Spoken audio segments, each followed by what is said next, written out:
Welcome back to another technical deep dive here in the debug zone. Today we're tackling a big question and breaking it down with insights from other users. Hopefully this clears up some misconceptions and helps you get the answer you need.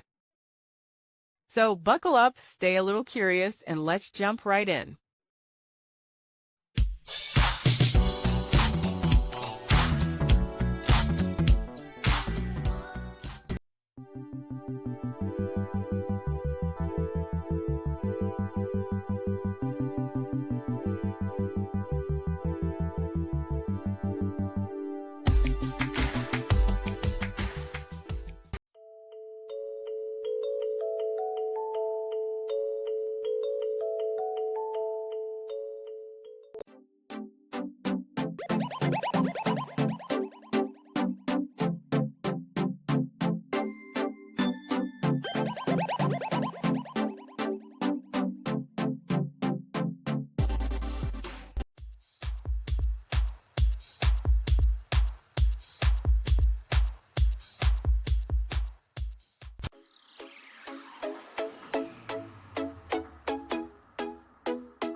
And that's a wrap.